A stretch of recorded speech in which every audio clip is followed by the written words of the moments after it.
Ice TV, सच सबसे आगे। Republic media के सीएफओ से सुंदरम साहब से इस समय सवाल पूछे जा रहे हैं। पिछले 5 घंटे हो चुके हैं। तो बात यह है कि मुंबई पुलिस अगर चाहती है कि और भी किसी अधिकारी से, और भी किसी कोई चीफ प्रोडक्शन अधिकारी जो भी हो जो उनको लगता है कि उनसे सवाल पूछने चाहिए, पूछ ले। रिपब्लिक मीडिया नेटवर्क सहयोग करने को तैयार है। नमस्कार, आदाब। आप देख रहे हैं द लाइव टीवी। आपके साथ मैं मोहम्मद अफजल आलम।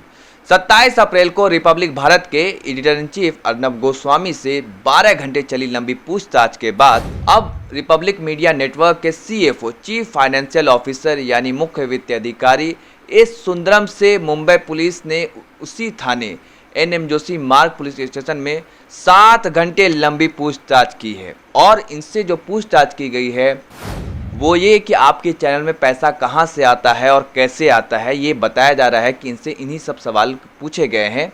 क्योंकि मुख्य वित्त अधिकारी को बुलाने का मकसद कि पैसे के बारे में पूछना कि आपका कारोबार कैसे चलता है, आपके चैनल के पैसे कैसे आते हैं, ये सब बातें पूछी गई हैं। और उसी ढंग से, उसी तरीके से जब अर्नब गोस्वामी जब बाहर निकले थे थाने से, तो रिपब्लिक भारत का 2 माइक उनके सामने था, एक हिंदी और इंग्लिश का। जब एस सुंदरम भी थाने से बाहर निकले तो ठीक वही चीज़ को दोहराया गया।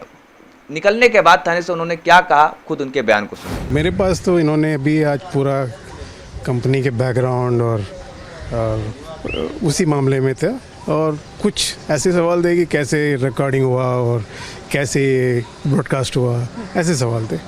ये पालघर के ऊपर मेरे से कुछ सवाल नहीं किया उन्होंने। ये थे एस सुंदरम, जो थाने से बाहर आने के बाद अपने ही चैनल के दो रिपोर्टर से बात कर रहे थे। तो उन्होंने देखा, आपने बताया उन्होंने, लेकिन हालांकि वो ज़्यादा बातें बता नहीं रहे कि उनसे कितने सवाल पूछे गए। 7 घंटे लंबी पूछताछ चली है। तो आप सोच सकते हैं कि कितनी बातें उनसे पूछी गई होगी, कितने सवाल किए गए होंगे। और अर्नब गोस्वामी से 12 घंटे पूछताछ चली थी। ऐसा शायद कभी किसी जर्नलिस्ट के साथ हुआ होगा या किसी चैनल पर हुआ होगा इस तरह का केस।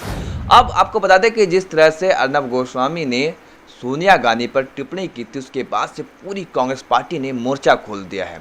और महाराष्ट्र पुलिस, खासकर मुंबई पुलिस और महाराष्ट्र सरकार जिस तरह से नफरत फैलाने वाले पर एक्शन ले रही है, उसके बाद से ये एहसास हो रहा है कि अगर इसी तरह से देश के अलग अलग हिस्सों के, देश की हर राज्य में इस तरह से किया जाने लगे तो नफरत फैलाने वाले एक दिन में सही हो जाएंगे। अब देखिए उनके रिपोर्टर को जब इस सुंदरम से पूछताछ के लिए बुलाया गया, तो उस पर जो खबर पढ़ रहे हैं ये लोग बता रहे हैं, जो खुद इनकी चैनल को देखिए, उनके तेवर में कितनी कमी आई है, एक झलक वो देखिए। रिपब्लिक मीडिया नेटवर्क ने पुलिस का पूरा सहयोग किया, पूरे इन्वेस्टिगेशन में शामिल हुआ। हमारे साथ हमारे पॉलिटिकल एडिटर ऐश्वर्य कपूर लगातार जुड़े हुए हैं। रिपब्लिक मीडिया नेटवर्क पूरा सहयोग करेगा।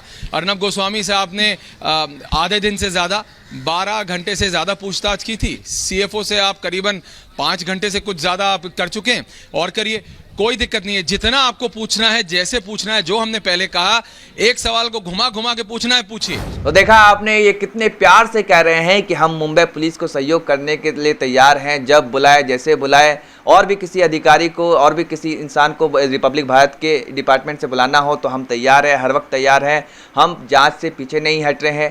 तो ये बोलने का लहजा जो इतना नर्म हुआ है, वो यही कि मुंबई पुलिस इन पर सख्ती कर रही है। जिस प्रकार ये चिल्ला करके बोल रहे थे, अब इनमें कहीं ना कहीं ये साफ नज़र आ रहा है, ये साफ दिख रहा है, इनके चेहरे पे शिकन दिखेगा आपको।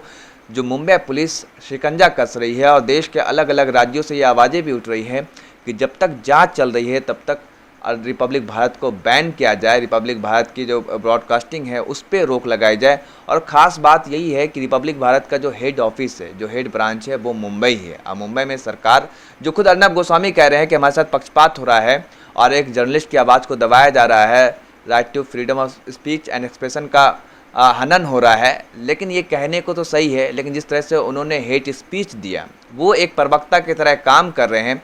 कई ऐसे पत्रकार, कई ऐसे जर्नलिस्ट हैं जो खुल करके आप सामने आ रहे हैं और वो कह रहे हैं कि अर्नब गोस्वामी एक पत्रकार नहीं बल्कि एजेंडेबाज है और एक पार्टी के लिए काम करते हैं।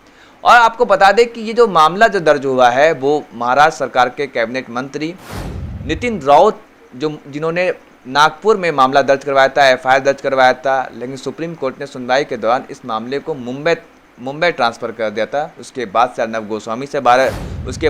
गोस्वामी से 12 घंटे पूछताछ हुई, और अब सीएफओ से पूछताछ हुई है 7 घंटे। अब अगला नंबर क्या होता है, और सुप्रीम कोर्ट 3 हफ्ते तक अर्नब गोस्वामी की गिरफ्तारी पर रोक लगा चुका है और अर्नब गोस्वामी को ये कह चुका है कि अगर चाहे तो अंतरिम जमानत ले सकते हैं। अब 3 हफ्ते के बाद जब सुनवाई होगी तो वो देखना दिलचस्प होगा कि उसके बाद क्या रहता है अर्नब गोस्वामी का रिएक्शन, और वो क्या उन पर गिरफ्तारी की तलवार जो लटक रही है वो वाकई गिरफ्तार होते हैं या वो छूट जाते हैं। ये देखना होगा 3 हफ्ते के बाद जब फिर से सुनवाई होगी। अर्नब गोस्वामी के केस पर सुप्रीम कोर्ट में सुनवाई चल रही है। धन्यवाद। लाइव टीवी, सच सबसे आगे।